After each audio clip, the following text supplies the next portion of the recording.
Hey guys, Doug with Matic Rifleman. So today we're going to be talking about recoil anticipation. So recoil anticipation is when a shooter is anticipating either the blast, recoil, or both of their weapon system. This can happen, of course, with rifles, pistols, or shotguns. So today I ran into a little bit of an issue with recoil anticipation because I haven't been up on my exposure lately. So we're going to use me as an example of what it looks like and how to recognize it. And then in a couple different parts, we'll go about the solving of it. So today, I'll show me attempting to do something that I thought was in my wheelhouse that was not, mostly due to lack of practice. Because 6 months ago, it wouldn't have been a problem, but of course, after being out of practice for so long, you lose these skill sets. It's not like riding a bike. It's something that you do need to maintain. So with that being said, we'll go over that. I'm going to insert here 2 attempts for a 25-meter build drill that were shot mostly cold. I did 2 shots of zero confirmation and then went into this. You will see that I am taking a long time for some of the shots to break. And then you will see I will attempt to do a 10-meter confirmation of my group and my technique. And then I will have ridden my slide forward unknowingly to myself, and then trying to press another round, and then I'll see it. And I'll want to deny it, but I know at that point what's going on. So let's go ahead and show that, and let's get back to it. All right. Like I said, all right, guys, so after those 2 rounds, we're going to go ahead and do a build drill. Like I said, this is a 25 meters.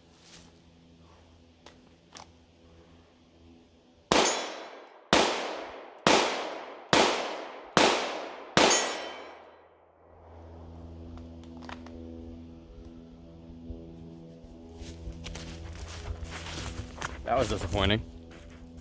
All right, guys, now we're going to try a build drill at 25 meters.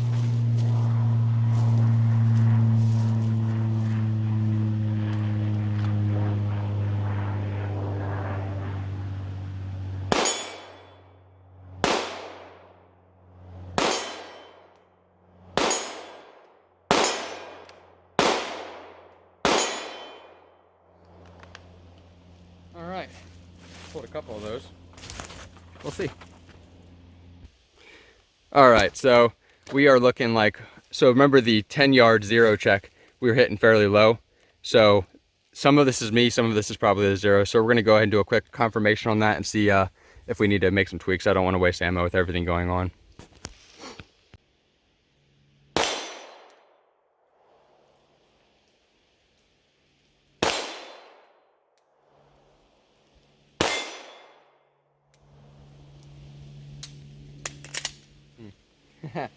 We'll see how bad that was.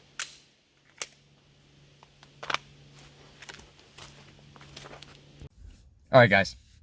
So you saw how I was taking a good long time in between those last 3 rounds. And then you saw the placement of the rounds. The first 2 rounds were actually pretty good.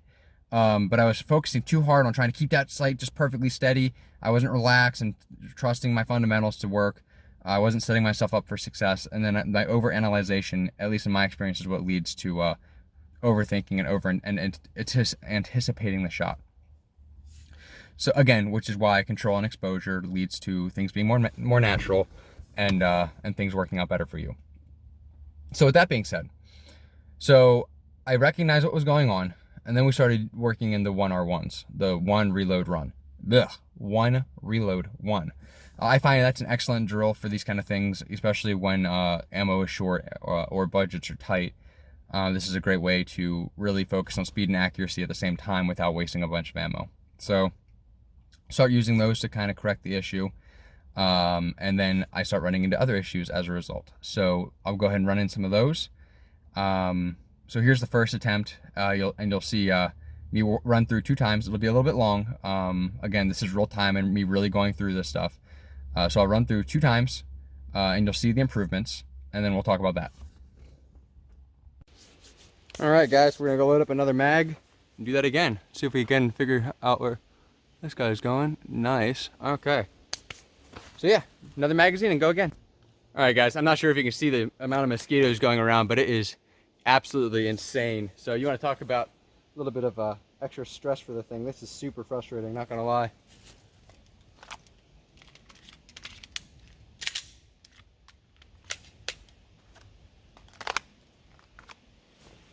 All right.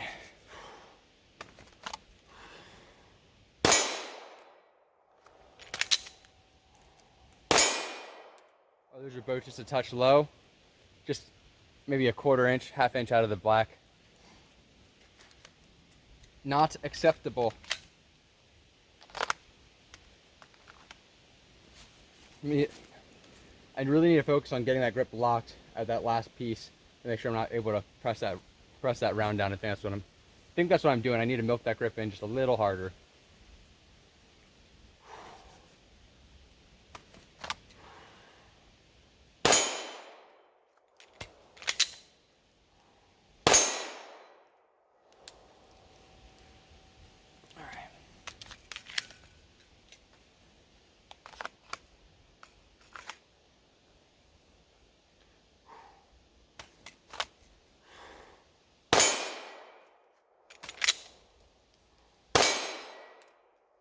Yeah, I'm anticipating it.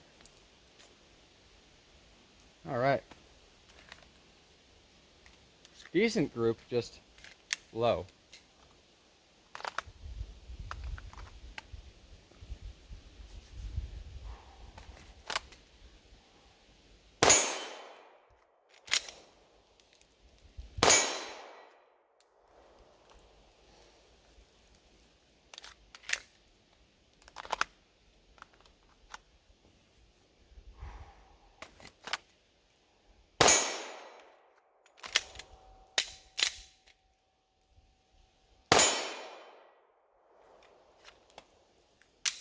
All right. Go up and load up another magazine and show you guys how that one went. I'm not sure if you guys will be able to see this, but there are just a shit ton of mosquitoes just doing everything they can. So that's fun. All right, guys. So like I said, here's the group we have from that. The still need to bring that up. I'm anticipating it a little bit. So, all right, guys. So what we're gonna do now is the same thing we've been doing, but we're going to focus on that press more than the speed, and then try to do everything else fairly quick. See if I can keep them in the black.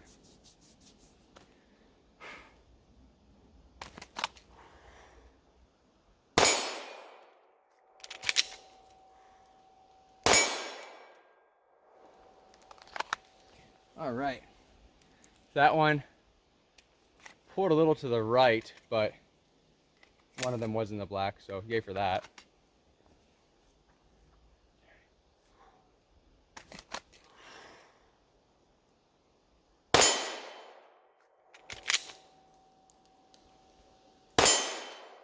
All right, those are both in the black.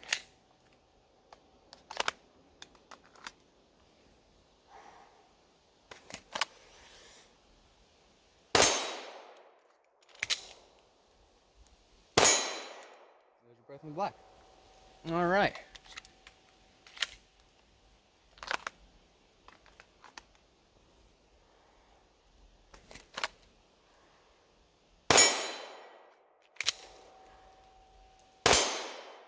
All right, there we go.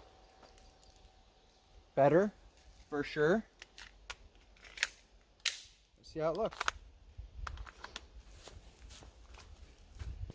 Alrighty, guys, so this is that one I pulled out to the right, as I said, but the rest of them are all here in the black. So I'm happy with that. I'm gonna see if I brought any more ammo with me. If not, I'm probably gonna run out and get some because I feel like I need to work on that a little bit more. So we will see. All right, so now that I've focused on getting that anticipation back, or at least the group back where I want it, we're gonna start ramping up the speed. With ramping up the speed, we start having issues again with the anticipation. Not so much the anticipation of the recoil, but the anticipation of the recoil. And that results in me going too high and too aggressive with my grip, and then inducing malfunctions on my slide, i.e. not allowing the weapon to lock back on an empty magazine. This is obviously a problem. You don't want to interfere with the way that your weapon's functioning, and you want to have a consistent functioning weapon, or better yet, a consistent relationship between you and your weapon system. You don't want to have it sometimes lock back and sometimes not, regardless of if it's the gun's fault, your fault, or whatever. So that being said, we start running into those problems, and then we start addressing them. So hopefully here, I'm not gonna run the whole thing anymore. I'm gonna start just dropping in a few examples of me having the problem, and then we'll go into me having a few that are cleaner. So hopefully what I'm gonna do here is drop in a few of the problems, and then we'll talk about that, and then we'll talk about how we solved it.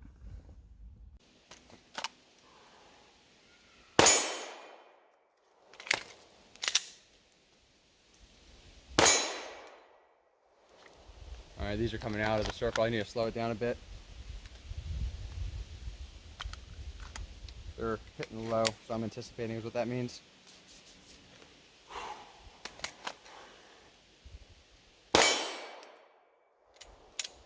So I need to address that.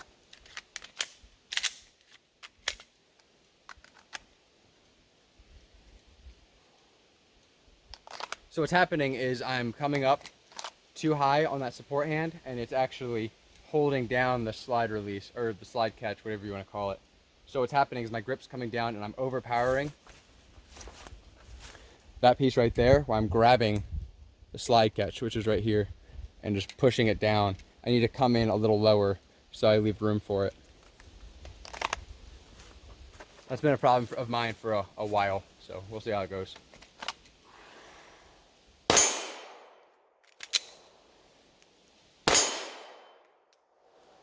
All right, that was way cleaner. All right, guys, so like I said in there, that's the issue I'm having. I'm riding that slide too heavy. We'll talk about addressing that issue specifically in another series or another video. But understand that's a problem you can run into as a result of anticipation, or just in an attempt to get a more aggressive grip. So make sure your grip isn't so amazing that it's, you know, causing malfunctions in your weapon. It's a fairly important thing for your weapon to work as intended by the manufacturer. So with that being said, I'll roll in a full set of a decent run, and you guys can see where we got to in this one set. Now, I went through about 100 rounds total in this range session. Most of it was doing one R1s, but then a little bit of just messing around. But I'll show you guys where we got to with the 1R1s, and then in a separate video, a part 2, we'll be talking about other ways to go about dealing with this particular issue, okay? All right, without further ado, let's get to showing those, and I'll be right back. All right, guys, that went a little better. We're gonna try to work on it a little bit more.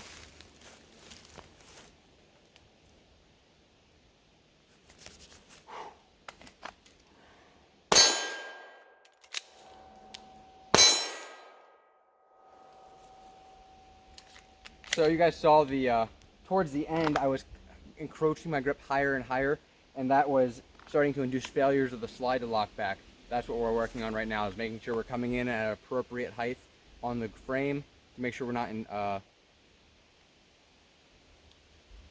encroaching upon the slide release. So try to make sure we're working that in there. That is part of the anticipation, is getting too high in the grip and getting too aggressive to the point in which you interfere with the function of the weapon.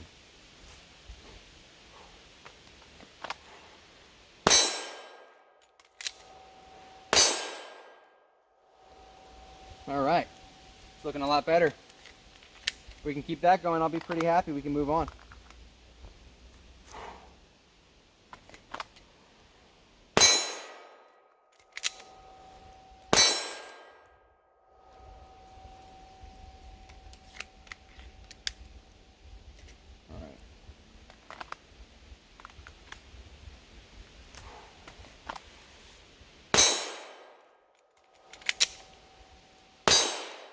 Nasty.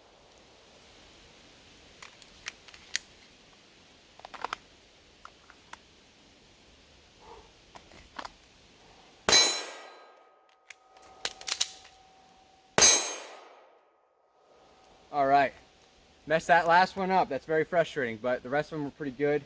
We're gonna keep working on it, but much happier about how this went. We'll go ahead and show you what the rounds look like down range. Another point to make here is that no matter how much equipment you have on your pistol, it's not going to make you a better shooter. Being a good shooter makes you a good shooter. The optics and all that crap, they don't do anything for you if you aren't doing things for you yourself. So if the vise, so to speak, is broken, it doesn't matter what tools you have. The vise is broken, it's going to whip around and get all crazy on you. So make sure you guys are working and not just using your equipment to try to patch up your holes. Otherwise, you might end up with more holes. So, like I said, I'm going to go ahead and load this magazine up, then I'll show you guys what we're working with down here. I'm probably not going to bother spray painting this one. Let's see. 8, 9, 10.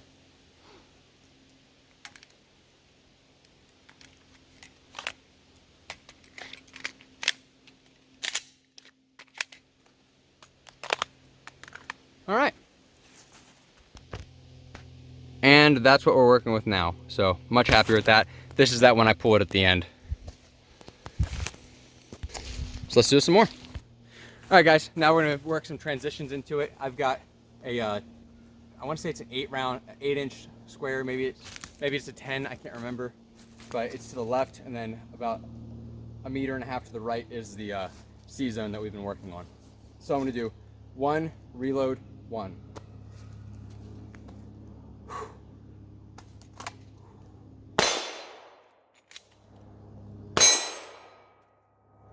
All right.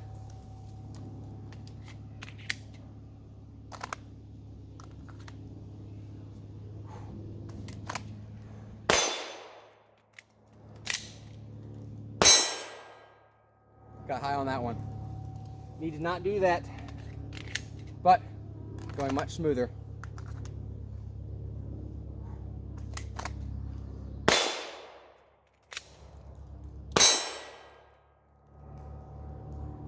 All right.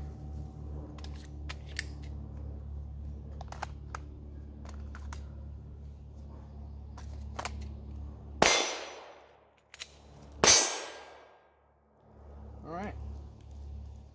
How many more we have? We have one more.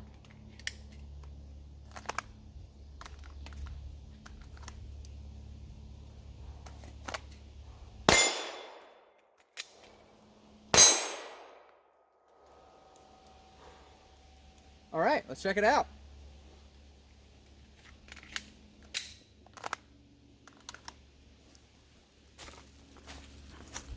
Alrighty, so we started down here.